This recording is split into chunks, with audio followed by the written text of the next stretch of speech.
Fox News called me an idiot. That was literally their headline. They called me an idiot. But what I've done is expose what was already happening in the dark. And I think the beautiful thing about it is that Democrats have to come clean.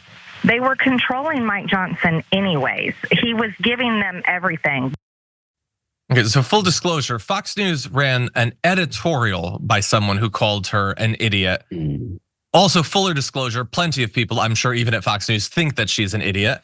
If you are Marjorie Greene and you do not want to be thought of or called an idiot, the simple solution is to take yourself out of the public eye, because unfortunately, every time you open your mouth, every action you take is going to make some people think that.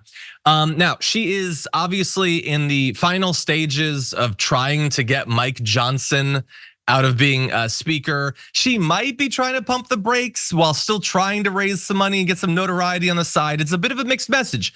I mean, you definitely saw, even in that little appearance with Steve Bannon, some conspiracy theories about him supposedly giving the Democrats everything they want, speaking as a person who has voted Democratic. I can think of a few things I haven't gotten, actually, like almost everything on my agenda. Hey, I'm glad you're here. Listen, in order for the Damage Report to keep on going, we need viewers like you to become a member on YouTube. Can you click the join button on YouTube today? Thank you. But anyway, she apparently met with Mike Johnson and she had some demands, okay? She said she wants a guarantee that he would not pass more military aid for Ukraine, a pledge to defund Special Counsel Jack Smith's prosecutions of President Donald Trump, and that, quote, Johnson only advanced legislative priorities that have the support of the majority and adherence to the so-called Hastert rule, okay? She goes on to say, I have been patient, I have been diligent, I have been steady, and I have been focused on the facts, and none of that has changed. So I just had a long discussion with the speaker in his office about ways to move forward for a Republican-controlled House of Representatives. We're talking to him tomorrow based on our discussion today. Now, we're gonna move to Mike Johnson in just a second, because he has thus far survived this assault, and it looks like he will going forward. But look at that madness, man. Mike Johnson is a legitimate crazy person of a right winger. And yet when you have people like Marjorie Greene, the simple fact that he is doing the basic stuff that any speaker would do is used as a representation of the fact that the Democrats control everything. What are the Democrats getting? Like the aid for Ukraine that we've passed multiple times under different speakers that were not Mike Johnson? Like, is that the linchpin of this massive conspiracy that she thinks is going on? He helped to kill the border security bill, the same as she did.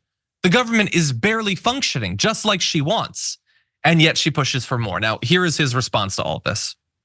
You do what Marjorie Taylor Greene is asking, which is to defund the special counsel's investigation and criminal case against. Well, look, there's been a lot of discussion here amongst House Republicans in particular for a long, long time about the abuse of the special counsels. I mean, this is a tradition that goes back about a quarter century. Janet Reno, I believe, is the one that originated this idea. And the problem that we have, see, Congress has an oversight responsibility, and we've got to make sure that the justice system is maintained well, and that's our job. We also have the power of the purse. And the problem with this, that many of us see with the special counsel a statute, is that it goes outside of the regular appropriations process. It's sort of individually or self-funded. And so there's discussion this week, as there has been for a long, long time, about what is the most effective way for Congress to take the reins of that and ensure that the special counsels are not abusing the law themselves. And there's a lot of ideas about that. Discussions this week are nothing new, but we're looking very intently at it. I love that, like, he's defending himself, but he's also having to explain to her that what she's asking him to do is not a thing that he can actually do.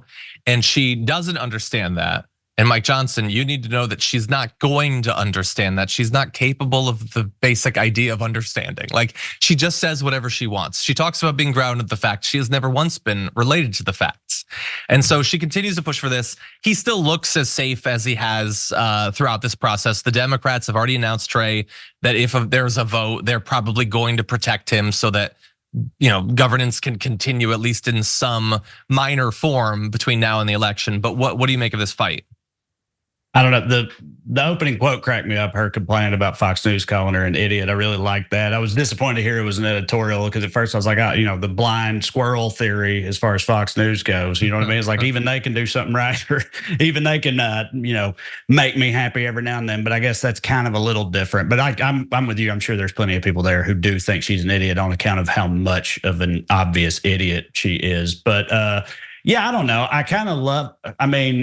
I hate that there's people like this even in our government at any level, but I kind of do enjoy them having. I have some Schadenfreude watching them have to deal with this cancer that they've infected their own party with. As far as I'm concerned, this particular brand of like MAGA lunacy, they've let them in the hen house and now they're tearing everything up and they don't even know how to handle it. Clearly, the more like, if you can call them sane Republicans, they don't have to, they've given them the ammunition they need to tear themselves apart from the inside. And I do think that is kind of funny. But I hate that, again, as an American, I hate that this is happening in the House of Representatives. And you were saying like, what does she want from him? What does she expect? I think she expects him to do literally nothing. Like anything he does, she's going to frame as him working with the Democrats, and she's against that. And it's like, so what does she want?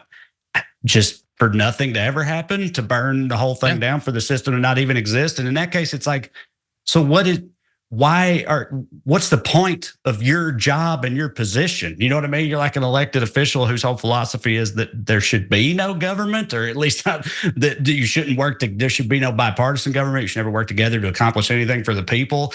And it's like, I just don't understand the appeal she has to anyone, I guess, outside of just like frothing nonsensical rage, which is, pretty effective electorally in our current climate. So, I think that is supposed to be her appeal. I think that she's good at firing up a certain type of person out there, of which there are millions who are similar to her in some ways that I find very distressing.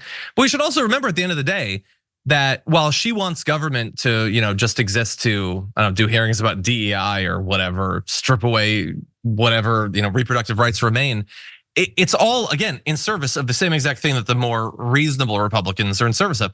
Marjorie Greene is a many times over millionaire. I know it seems crazy considering, everything about her and her vibe and everything. She's there to protect entrenched wealth, the same as all the rest of them. She's more deranged and conspiratorial about it.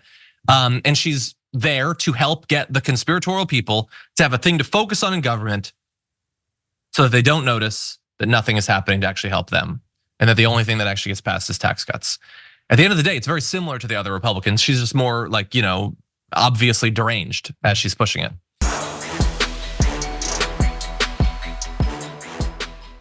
Members make a difference here at TYT. You help make the show happen, and we see you in the chat with your loyalty badge. Click the join button to become a member today.